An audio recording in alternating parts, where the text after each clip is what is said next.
Det blir bra så här. Ja, jag tycker det. Det måste det bli. Ja, det får vi. Jag ska nöjda på tråden.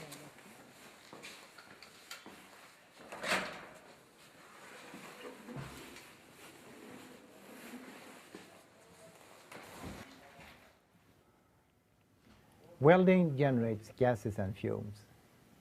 Fumes consist of particles of different sizes. Some of these particles are very small, and thus they will be inhaled to the deepest parts of the lungs. Gas welding and gas cutting may generate high levels of nitrogen dioxide. And this nitrogen dioxide emerges from the nitrogen and the oxygen in the air. And inhaling high levels of nitrogen dioxide will cause pulmonary edema. And this is a very serious condition where the blood plasma will enter the alveoli.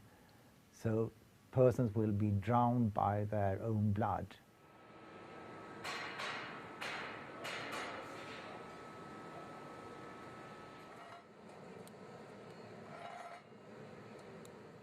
Electric arc welding will generate particles, and these particles are of different sizes. These particles will cause cough, and often chronic cough, and this is also known as chronic bronchitis.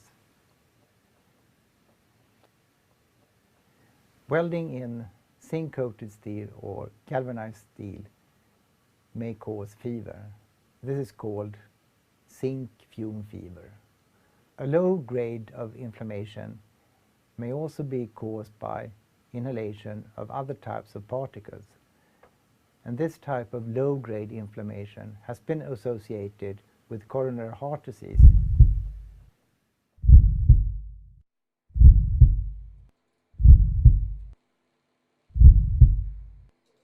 Stainless steel welding generates hexavalent chromium.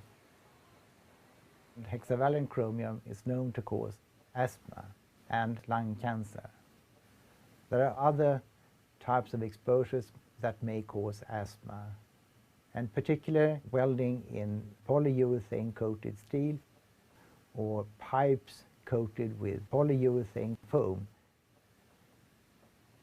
There are some metals which are neurotoxic, and some of these examples are aluminum, lead and manganese. It's easy to get intoxicated when cutting lead-painted steel. Manganese is also neurotoxic, and high levels of manganese may cause a disease which is similar to Parkinson's disease.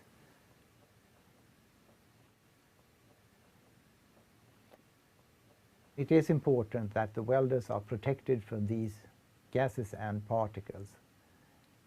And one way of doing that is to install good local exhaust ventilation in order to decrease exposure.